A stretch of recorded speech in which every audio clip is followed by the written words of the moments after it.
రాజ్యసభ సభ్యులు, మాజీ రాజ్యసభ సభ్యులు, శాసనసభ్యులు, శాసన మండలి సభ్యులు, మాజీ శాసనసభ్యులు, మాజీ శాసన మండలి సభ్యులు, మా రాష్ట్ర ముఖ్య నాయకత్వం రేపు ఇక్కడ తెలంగాణ భవన్లో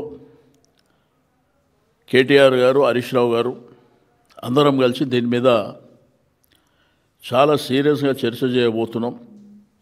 ఈ ప్రభుత్వం మీద ఒత్తిడి పెంచి మేము అసెంబ్లీలో స్పష్టంగా ఒకటే చెప్పినాం, మీది ప్రభుత్వం ఏం చేసుకుంటారో మాకు సంబంధం లేదు. లోకల్ బాడీ ఎలక్షన్ అనేది 42% చట్టపరంగా జరుగుతూనే మేము ఒప్పుకుంటాం.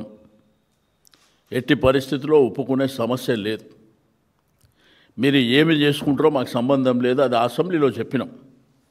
అసెంబ్లీలో వాళ్ళు బిల్ పెట్టినప్పుడు మేము సపోర్ట్ చేసిస్తూ ఈ మాటలు మేము చెప్పినాం.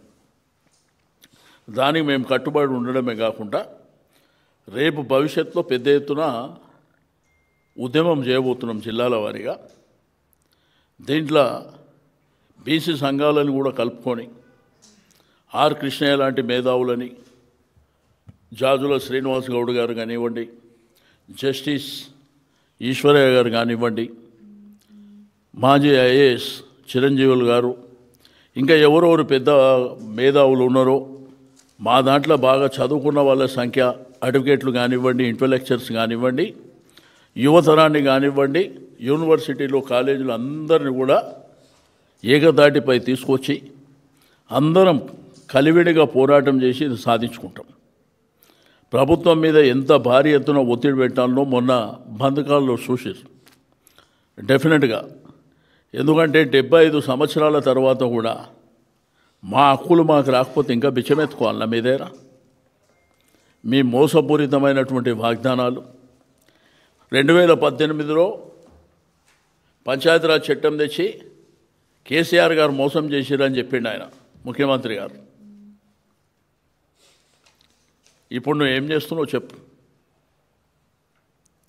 ఈ రోజంట పార్టీల పరంగా మీకు ఇంకో విచిత్రమైనది ఏంటంటే అసలు సర్పంచ్ ఎలక్షన్ పార్టీ గుర్తే ఉండదు. పార్టీ గుర్తు లేని సర్పంచ్ ఎలక్షన్లకు రాజకీయ పార్టీ ఇస్తుందని మాట్లాడతాడు ఆయన. కాబట్టి రేపు మధ్యాహ్నం మీకు కూడా డీటెయిల్గా చెప్తాం భవిష్యత్తు కార్యాచరణ ఏ విధంగా ఉంటుంది, రేపు మేమేం చేయబోతున్నాం. నేను మీడియా మిత్రులకు, మీడియా మేనేజ్మెంట్ కూడా రిక్వెస్ట్ చేస్తున్నా, ఇది 150% పైబడి ఉన్నటువంటి జనాభా పోరాటం. ఇది ఆషామాషి 4 వ్యక్తులదో 10 మంది వ్యక్తులదో కాదు. ఇది బీసీ సమాజాన్ని అంతా పైకి లేపుతాం. తప్పకుండా మా హక్కుల కోసం రోడ్డు మీదకి వస్తాం. ప్రభుత్వాన్ని స్తంభింపజేస్తాం. ఎట్టి పరిస్థితుల్లో వదిలిపెట్టే సమస్య ఉండదు. మేము అనుకుంటే నిజంగా భూకంపమే సృష్టిస్తాం.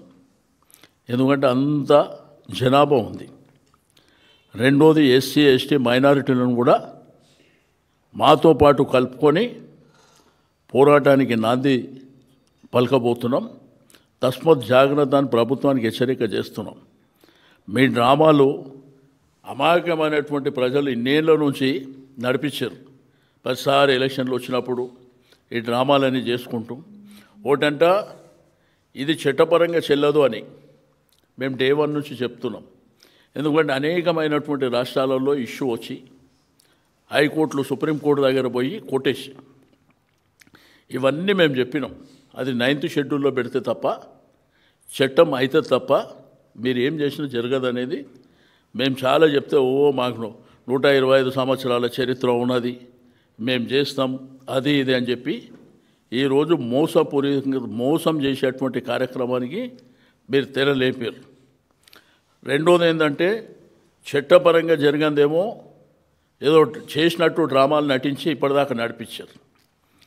ఏదైతే మీ చేతిలో ఉన్నదో, ప్రభుత్వం చేతిలో, అరే ఎవరినైనా నామినేట్ చేయాలంటే, ఎవరికైనా మంత్రి ఇవ్వాలంటే, ఎవరికైనా ఎమ్మెల్సీ ఇవ్వాలంటే, ఎవరికైనా రాజ్యసభ ఇవ్వాలంటే, ఎవరికైనా కార్పొరేషన్ చైర్మన్లు ఇవ్వాలంటే, లేదు అధికారులలో మా జాతులకు సంబంధించిన వాళ్లకు ఓ ఉన్నతమైనటువంటి స్థానం ఇవ్వాలంటేనేమో అది మాత్రం చేత కాదు, అది మాత్రం చేయరంట.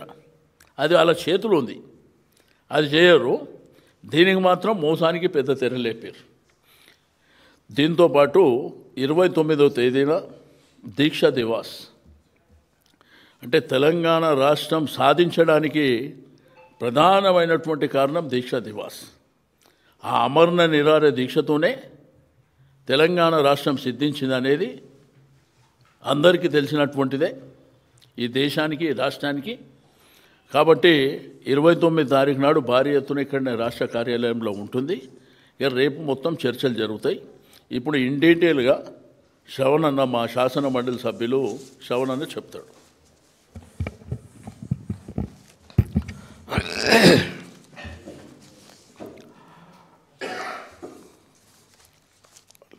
మీడియా మిత్రులకు, 50 మంది తెలంగాణ బహుజన బిడ్డలకు, అమ్మలకు, అక్కలకు, అన్నలకు